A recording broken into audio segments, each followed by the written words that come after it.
بەڵێ بەهار دیارە سەر ڕۆژێکی ماوە بسیرێنێ و مانجی ڕەمەزانی پیرۆز دیارە لێژنەکانی قایم قامێت دەستوری شاری هەولێر لە هەردە قایم قامێت کارەکانیان سەختتر کردوتەوە بۆ ئەوەی چاودێری بازار بکەن و ئەو نرخانەی کە لەسەر کەلوپەلەکان و پێداویستەکانن بە تایبەت بۆ مانجی ڕەمەزان گرانبوون بە خۆیان و نەبین و نرخەکان بەشێک لە بازرگانە قۆڕغی نەکەن بۆ ئەوەی بتوانن لە مانجی ڕەمەزان گرانی بکەن. من هەوڵە دەم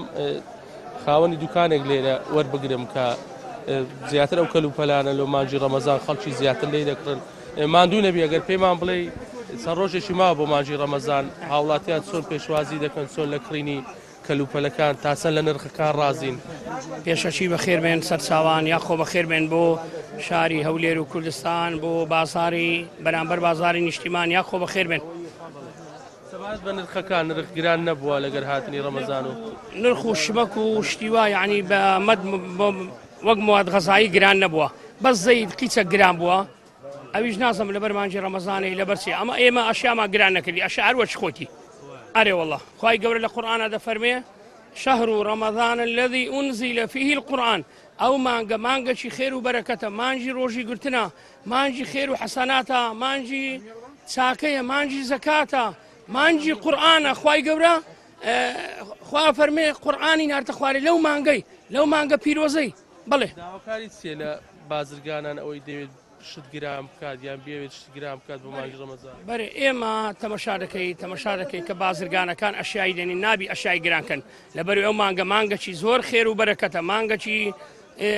زۆر خێر و بەرەکەتە مانگەچی بەرەکەتە بەڕاستی پێ برێم نابی ئەشیا گران بین چکە گوناحبار دەبێ ئینسانەکە ئەشیای گران دەکات. بەڵێ خەڵک چۆن پێشوازی دەکات چەند ڕۆژێک ماوە لە ڕووی کڕینی شتەکان گران نەبوون نرخەکان هەمووی وەچ خۆیتی گران نەبووە تێگەیشت ئێستا جیس هەر بە پێنجە سەرەزات هەر بە پێنجە ئەشیان نرخەکان گران نەبووینە ئەو مانگەچی پیرۆزە و مانجی شار مانگەچی پیرۆزی ڕەمەزانە و خەڵک دێن بۆ کڕینی شت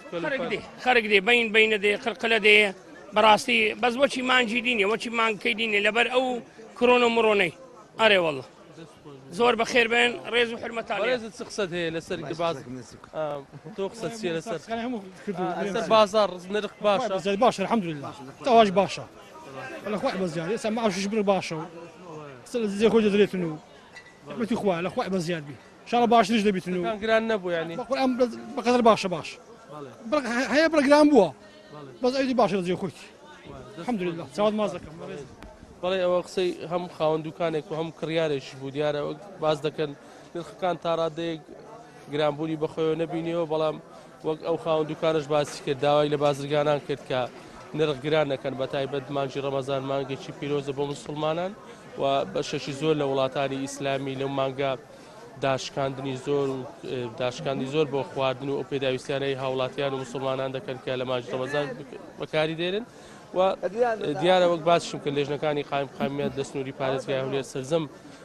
قایم قامیەتەکان لێژنەکانیان کارەکانیان سختتر کردوتەوە بۆی بتوان ڕێگری لەوە بکەن هەر کەسێک شت گران بکات تووشی ئیزراعەتی یاسایی دەبێتەوە و دڵنیایش دەدەنە هاوڵاتیان کە نایڵن نرخی کەلوپەل و پێداویستەکان لە بازارەکان گران بێت. بەڵێ